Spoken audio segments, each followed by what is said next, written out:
So this week I had a lesson with Jeff. He drove over all the way from Michigan. What was he struggling with? Contact and distance. I'm going to tell you what I did because I know it can help you play some better golf also.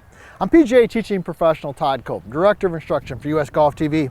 And one of the most fun things about what we do here at US Golf TV is we actually get to interact with our students, whether it be online or in person or however we do it. And so Jeff came in all the way from Michigan. It's a pretty cool experience. He had the Maxford driver in his bag, had the stacker, pulled the stacker out. We worked a little bit with the stacker and the red and the blue and kind of how that helped him stay connected and things like that. But the real purpose of our lesson was to improve his contact and give him some more distance. So I gave him two things that I think can also help you play some better golf. So let's dive right into it. Now, the first thing that we talked about to help him with his contact was ball position.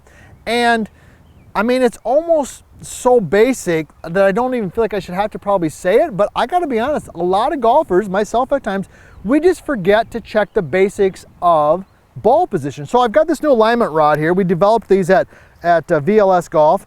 You can get them on our website and things, but they're really cool because they can actually bend them and turn them. We got all types of great drills with putting, chipping, driver that we can do with it. But for right now, we're gonna use it just as a standard alignment rod. So what I'm gonna do, all right, is I'm just gonna put the alignment rod down so it's nice and square, our face on to like the camera view right here, what we call the caddy view.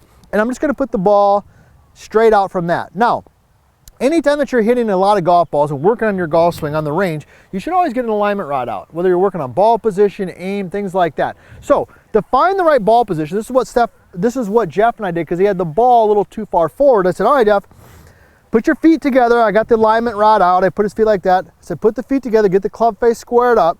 And because we're hitting like a 6-iron or 7-iron, I want you to take a step towards the target and then basically an equal step away from the target. So he had the ball way too far forward here. And as the ball is forward, what happens is the bottom of the swing is backwards. Let me go ahead and hit a shot. So the ball's way forward. Okay, he's making good swings, but the bottom of his swing is too far back relative to where the ball is at. So tip number one is if you're struggling with contact is, hey, let's fix the most obvious. Let's make sure that the ball is in the correct spot. How are we gonna do that?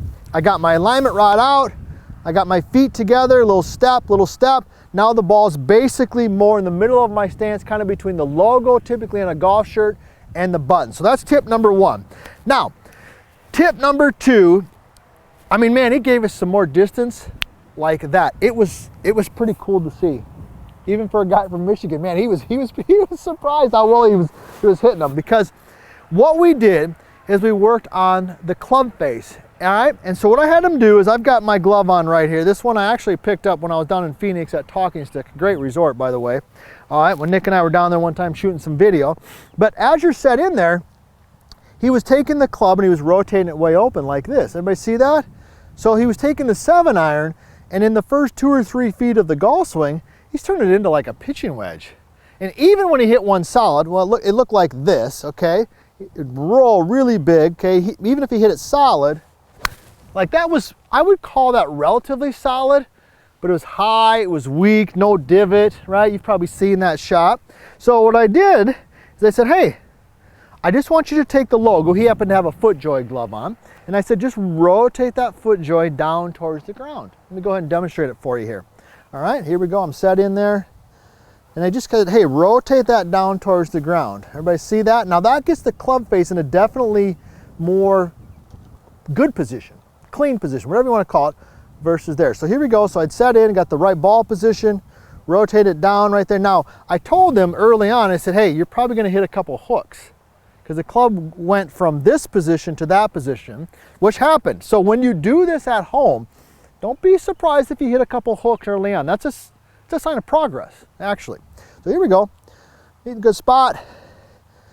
Boom, FootJoy to the ground, logo to the ground. Let me go and hit one. All right, that was definitely better. Picked it just a tad, but longer, straighter, definitely had some more zip on it. All right, now, the third thing that we talked about, and if you haven't done this already, hit that subscribe button. Let us know where you're from. We love hearing from you. All right, we love hearing from you. Check out The Bad Lie, the book. That's where we cover all this stuff. VLS Golf, we got all of our training products on there, all those types of stuff. And you know, we're just here to help you play better golf. That's all we're trying to do. So All right, the third thing I gave him, and this would be good. I'd be curious to hear this in the comments. Who do you think one of the greatest golfers of all time is? I said, hey, it's Arnold Palmer. I don't know if he won the most tournaments. I know he didn't win the most majors, but man, for those of us who are experienced, Arnie was kind of the guy. I mean, he had his own airplane, he had his own company, right? I don't know, just curiosity, what did you think about Arnold Palmer? I thought he was a pretty cool guy, but one of the things that was very unique about his golf swing was his finish. And so I said, hey, let's do the Arnold Palmer finish. What is the Arnold Palmer finish, as I like to call it? The Arnold Palmer finish is when we finish, the hands are out and away from us. And we all remember those fabulous drives and those shots that Arnie would hit. He just kind of slash it, you know, like just strong. He would just, whoosh, and he was up here and it was waggling around like that, okay? Jeff was doing the opposite.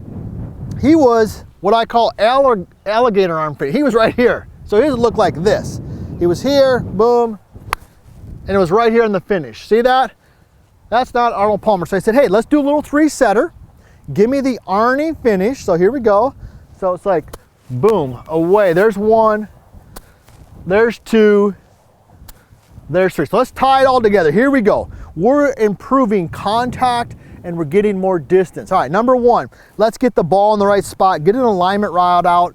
Anybody can do that, okay? Number two, all right, let's get the logo rotating down. Let's get control of that club face. And I'm gonna give it the old Arnold Palmer finish. Nick and I, we don't have our own airplane. Nick, do we got, no, thumbs down. We don't have our own airplane yet. All right, but we're gonna give it the Arnie Palmer finish. Here we go. Oh yeah, all day long. All right, hey, we love hearing from you. This is how we get better at golf. We share these experiences. This is just a recent experience that I had this week and how we turned really poor contact, weak shots to the right into solid penetrating draws. That's how we did it. I hope this little tips right here help you play some better golf.